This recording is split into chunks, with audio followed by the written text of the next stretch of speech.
जब भारत अपना बिखरा था तब चंद्रगुप्त ने अखंड किया, फिर अपनी कलम के दम पे उसे भीमराव ने बुलंद किया। जब भारत अपना बिखरा था तब चंद्रगुप्त ने अखंड किया, फिर अपनी कलम के दम पे उसे भीमराव ने बुलंद किया। उस देश के कुर्सी पे अब तो ऐसा ठग है बैठा, उस देश के कुर्सी पे अब तो ऐसा ठग है बैठा, जो देश को ऐसे बेच रहा कि नाम पड़ा विक्रेता।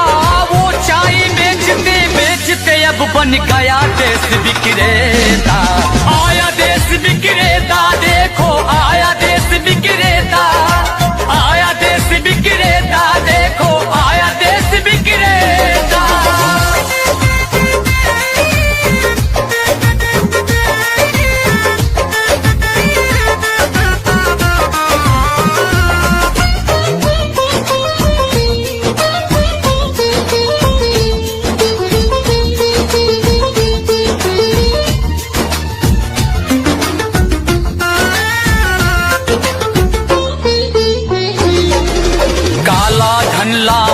कह के भारत का कोष भी साफ किया, श्रमिकों को भूखे मार रहा, धनिकों का कर्ज भी माफ किया। काला धन लाऊंगा कह के भारत का कोष भी साफ किया, धनिकों को भूखे मार रहा, धनिकों का कर्ज भी माफ किया, धनिकों का कर्ज भी माफ किया, धनिकों का कर्ज भी माफ किया।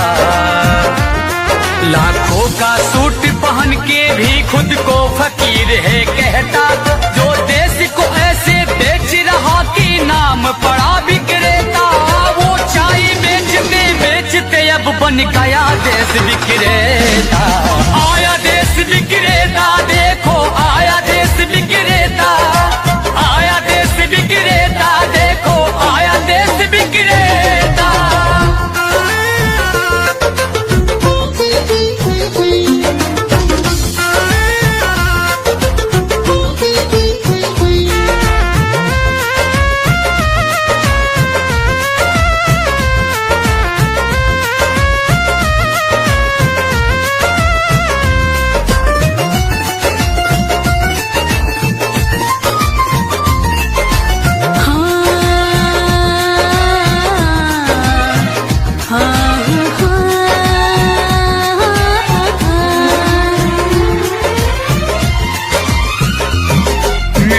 तो उसके जूते का कैसा है स्वाद बताती है, जब जब चुनाव हो तब उसको माँ की याद आती है। मीडिया तो उसके जूते का कैसा है स्वाद बताती है, जब जब चुनाव हो तब उसको माँ की याद आती है, माँ की याद आती है, माँ की याद आती है। किसी का संग दिल पति है तो वो किसी का मतलबी बेटा, जो देश को ऐसे बेच रहा कि नाम पड़ा विक्रेता।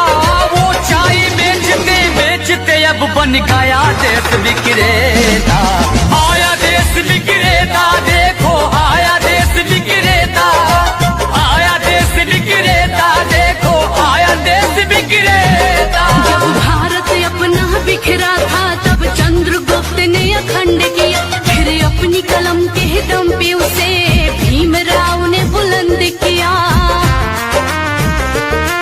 उस देश के कुर्सी पे अब तो ऐसा ठग है बैठा, उस देश के कुर्सी पे अब तो ऐसा ठग है बैठा, जो देश को ऐसे बेच रहा कि नाम पड़ा विक्रेता।